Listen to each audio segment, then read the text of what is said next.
La luz se alzó sobre el cielo de Florida antes incluso de que saliera el sol, como si el horizonte estuviera siendo rasgado por algo que no pertenecía a este mundo. Las columnas verticales de luz no parpadeaban, no se movían de forma errática. Al contrario, permanecían estáticas, poderosas, como pilares construidos por manos invisibles. Eran doradas, violetas y plateadas. Parecían respirar, y en aquel instante, todos los que las veían sabían que algo había cambiado. Zoan, una pequeña ciudad costera en el noreste del estado, aún dormía bajo una niebla fina y constante cuando surgieron las columnas. Parecía una escena de ciencia ficción, pero los celulares capturaron cada segundo. Los videos mostraban las luces emanando del océano, atravesando las nubes como lanzas cósmicas clavadas en la atmósfera. «Esto no es meteorología», murmuró el doctor Marcus Weller, meteorólogo de la región, en una entrevista a la prensa. «No tenemos ninguna explicación razonable. No había hielo en la alta atmósfera, ni aviones ni satélites en esa posición. El cielo estaba despejado. Lo que vimos fue otra cosa». Horas después, ya por la mañana, las playas de Miami se llenaron de curiosos y turistas. Pero fue entonces cuando ocurrió algo aún más desconcertante. El agua, calma como un espejo, comenzó a emitir un sonido, un zumbido grave, vibrante, como si el mar tuviera una voz. Y luego, sin ninguna razón aparente, llamas surgieron sobre la superficie del océano. No había barcos cerca, ningún derrame de combustible, nada inflamable. Y aún así el fuego danzaba sobre las olas. Naranja y azul, giraba como un ser vivo, sin consumir nada, sin extinguirse. La Guardia Costera fue alertada y helicópteros sobrevolaron la zona. El informe oficial declaró: no se detectó combustible, productos químicos ni derrames industriales. El evento permanece sin explicación. Fue como si el mar estuviera ardiendo desde dentro hacia afuera, relató Esteban Rivera, pescador retirado que filmó el momento. No era cosa de este mundo. El mar lloraba con fuego. Las redes sociales estallaron. Los hashtags «Luz de los cielos» y «Fuego en el mar» dominaron las tendencias. Algunos decían que era tecnología secreta, otros que era el juicio final. Pero entre los espirituales, una certeza crecía. Era una advertencia. Por la tarde, el suelo tembló. Un sismo de 4 grados sacudió el centro de Florida, un estado sin fallas tectónicas conocidas. En Ocala ventanas se rompieron, postes oscilaron y más de 600.000 hogares quedaron sin energía. Las autoridades declararon el estado de emergencia. Pero lo más aterrador aún vendría con el atardecer.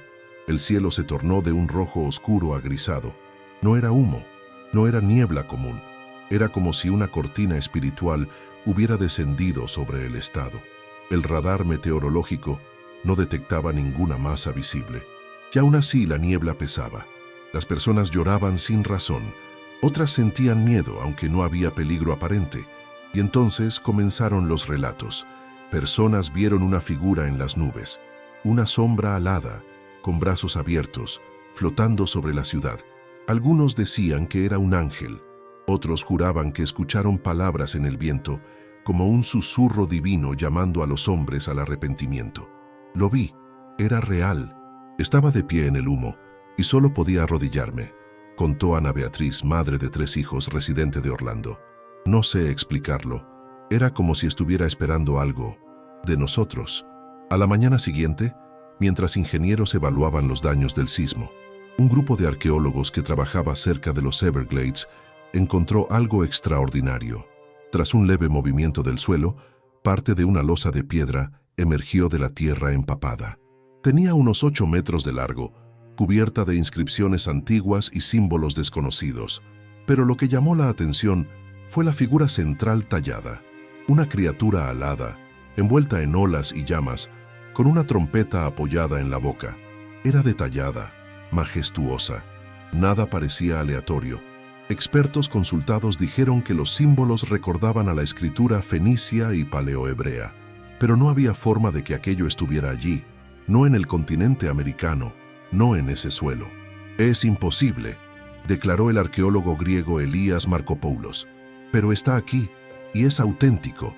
En la esquina inferior de la piedra, una frase fue traducida por estudiosos de Jerusalén: El fuego se alzará donde el mar bese la tierra. Entonces, el sonido será escuchado. ¿Una coincidencia? ¿O una revelación esperando siglos para emerger justo ahora? Mientras el mundo observaba con asombro, otros signos surgieron. En Oregón, nubes en forma de alas fueron vistas cortando el cielo al atardecer. Parecían vibrar. Eran simétricas, imposiblemente perfectas. En Washington, dice, un halo de luz púrpura y roja flotó sobre el Capitolio durante casi 8 minutos, sin explicación meteorológica. Esa misma noche, entre Texas y Ohio, sonaron los sonidos. No eran aviones, no eran truenos, eran sonidos largos, graves, como trompetas tocadas a lo lejos, resonando por ciudades y campos, sin fuente visible. En vídeos grabados por residentes, se podía ver árboles balanceándose suavemente al ritmo del sonido, incluso con el aire quieto. En una granja de Ohio, las vacas se arrodillaron cuando el sonido se intensificó. El granjero lloró. «Es Dios, solo puede ser. Nunca vi nada igual». Y en medio de la inquietud, un nuevo temor surgió. Los ríos comenzaban a cambiar de color. En Tennessee, Alabama y nuevamente en Ohio, pescadores y residentes reportaron que arroyos y ríos menores se estaban volviendo rojizos. Los peces aparecían muertos. El agua desprendía un olor metálico, como sangre. Se hicieron pruebas. Ningún derrame, ningún residuo, ninguna explicación. Éxodo 7 volvió a los titulares, y todas las aguas del río se convirtieron en sangre. Cada día, un nuevo evento. Y con ellos una pregunta se volvía imposible de ignorar. ¿Serían estos los signos del Apocalipsis? ¿Habría sonado la primera trompeta o la segunda? Líderes religiosos comenzaron a pronunciarse. Las iglesias se llenaron. Cultos al aire libre comenzaron a surgir en las calles, en las plazas, en estacionamientos de supermercados. En Tampa, adolescentes comenzaron a cantar y llorar bajo un poste de luz, sin prédica, sin banda, solo alabanza. En pocas horas, más de 300 personas se arrodillaron a su alrededor. «Estamos escuchando», dijo un joven de 17 años, «y no vamos a ignorar más». Mientras Florida aún intentaba comprender qué estaba sucediendo, el impacto espiritual comenzaba a extenderse por el país. Líderes religiosos de diferentes denominaciones comenzaron a hacer transmisiones en vivo, llamando a sus seguidores al arrepentimiento, al ayuno, a la oración. Algunos decían que no era solo una advertencia para Estados Unidos, sino para el mundo entero. Otros hablaban de última oportunidad. En Jerusalén, fieles se reunieron en el Muro de las Lamentaciones durante 24 horas de intercesión. En iglesias de Corea del Sur y Brasil, profetas advirtieron que lo que comenzó en Miami llegaría a las naciones como olas de juicio y misericordia. Pero no todos estaban convencidos.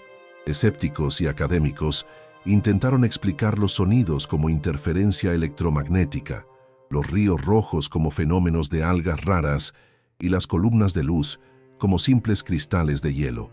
Sin embargo, la propia comunidad científica parecía sin respuestas. Las explicaciones eran frágiles, vacilantes y en muchos casos contradictorias. El gobierno federal de EEUU creó un grupo de trabajo para investigar los fenómenos. Satélites fueron redirigidos. Datos climáticos, sísmicos y atmosféricos fueron cruzados. No surgió ninguna explicación coherente. Y mientras tanto, más eventos ocurrían. En Colorado, una lluvia roja cayó durante 15 minutos, tiñendo calles, autos y ventanas. Las muestras mostraron un alto contenido de hierro, pero no había fuente industrial cercana. En Dakota del Sur, un grupo de turistas vio nubes en espiral abriéndose como una flor en el cielo, con una luz dorada brillando en el centro. Todo desapareció en segundos. En Arizona, durante una tormenta, una cruz perfecta de luz surgió entre los relámpagos, siendo filmada por decenas de testigos. Y entonces, una niña habló.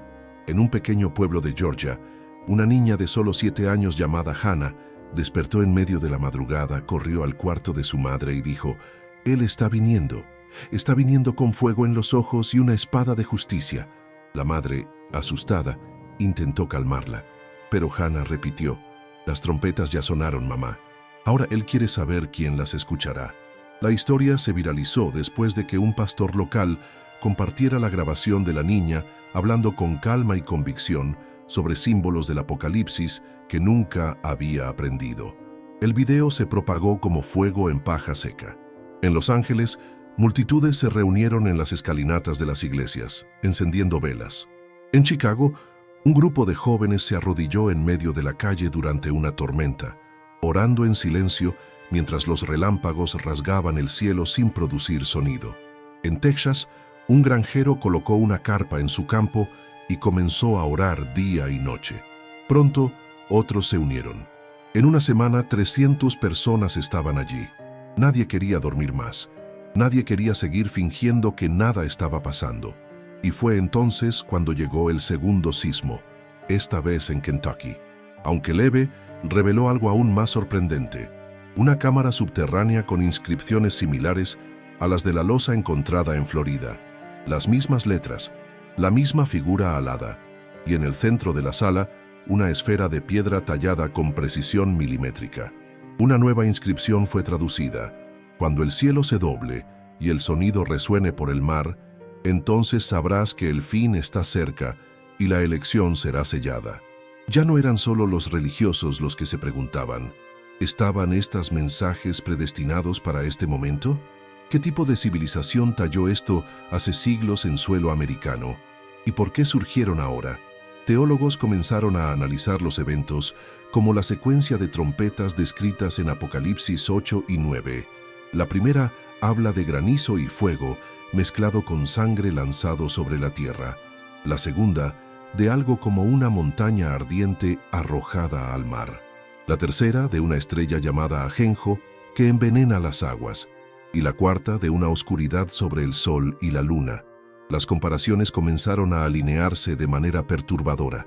La lluvia roja, el fuego sobre el mar, el agua que se convierte en sangre, el cielo rojo agrisado que ocultaba el sol.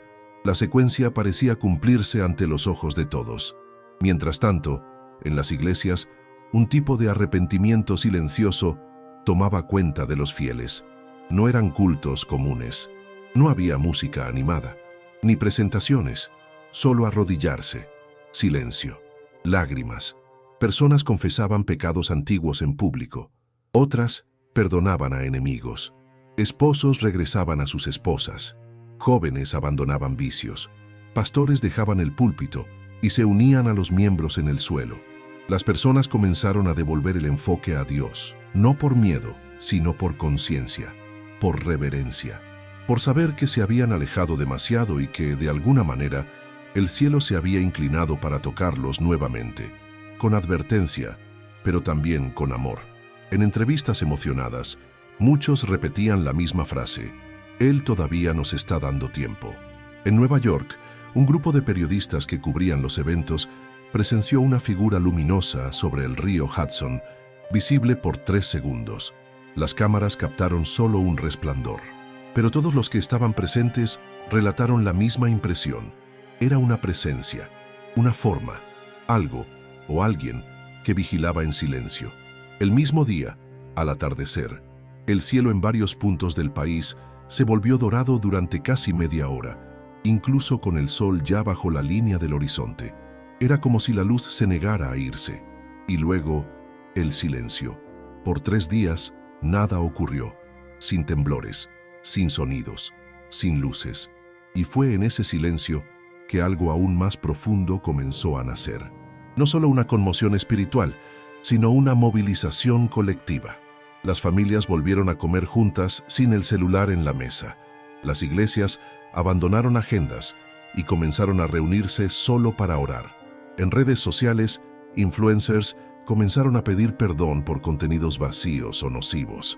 Programas de televisión detuvieron sus transmisiones para mensajes de reflexión, y el cuarto día surgió una última imagen.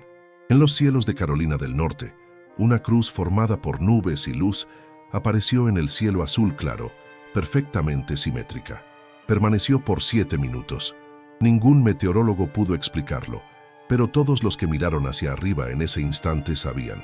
Aquello era más que una coincidencia. Algunos se arrodillaron. Otros simplemente se quedaron de pie, mirando. El país parecía respirar de nuevo, no con alivio, sino con reverencia. Una generación entera, marcada por distracciones, ahora miraba hacia arriba, y en ese silencio absoluto, antes de que surgiera cualquier otro sonido, muchos entendieron. El llamado no era al miedo, era al retorno, para escuchar, para discernir, para decidir, porque cuando el cielo habla no grita, anuncia, y cuando el mar arde, el sonido resuena y las piedras claman, no se trata de castigo, sino de amor. Un amor que advierte, que alerta, que espera. El juicio puede venir, pero el arrepentimiento aún es posible. La trompeta puede sonar, pero la puerta del arca aún está abierta. La cuestión ya no es si los signos son reales, es si estás escuchando.